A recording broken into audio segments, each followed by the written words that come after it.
আপনারা যারা ষষ্ঠ গণবিজ্ঞপ্তিতে আবেদন করবেন, আজকের ভিডিওটি আপনাদের জন্য একটু বেশি গুরুত্বপূর্ণ। তো ভিডিওটি শুরু করার আগে আপনাদের কাছে আমার একটি রিকোয়েস্ট, আপনারা যারা আমার চ্যানেলে নতুন হয়ে আছেন তারা অবশ্যই সাবস্ক্রাইব করবেন।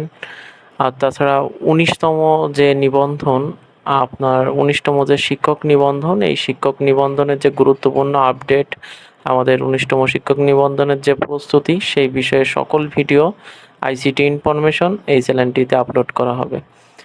তো কেন বললাম যে আজকের ভিডিওটা যারা ষষ্ঠ গণবিজ্ঞপ্তিতে আবেদন করবেন তাদের জন্য অনেক বেশি গুরুত্বপূর্ণ। তার কারণ হচ্ছে, দেখেন, আমাদের কিন্তু ষষ্ঠ গণবিজ্ঞপ্তির যে আবেদন, এখানে কিন্তু শুরু হয়েছে ২২ জুন ২০২৫ এবং আবেদন শেষ সময় কিন্তু ১০ জুলাই ২০২৫। আমি আবারও বলছি, আবেদনের শেষ সময় কিন্তু ১০ জুলাই ২০২৫, রাত ১২টা পর্যন্ত। ওকে। তো আজকের ভিডিওটা একটু বেশি গুরুত্বপূর্ণ। তার মেন কারণ হচ্ছে, দেখেন, আপনারা এই যে শেষ যে সময় ১০ জুলাই ২০২৫, এই শেষ সময়ের জন্য অপেক্ষা করবেন না। আমি আবারও বলছি, আপনারা অনেকেই হয়তো ভাবছেন যে আজকে আবেদন করব না, কালকে করব, বা এই ১০ জুলাই ২০২৫ এই দিনে আবেদন করব।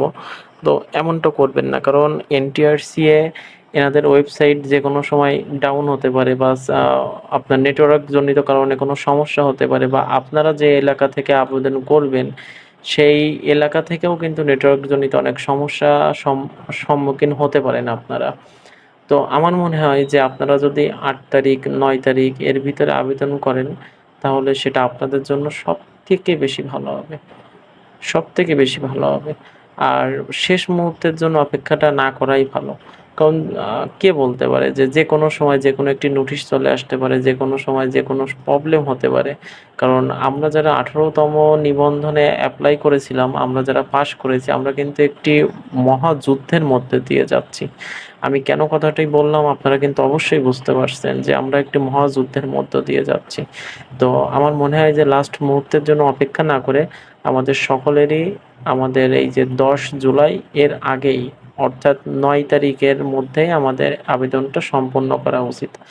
আর আবেদন সম্পর্কিত পরবর্তীতে একটি গুরুত্বপূর্ণ ভিডিও আমি নিয়ে আসবো আপনাদের জন্য। সেই ভিডিওতে আপনাদের জন্য অনেক, অনেক বেশি গুরুত্বপূর্ণ। আর ভিডিওটি দেখার জন্য অবশ্যই লাইক, সাবস্ক্রাইব এবং নোটিফিকেশন আইকনটি প্রেস করবেন। ধন্যবাদ।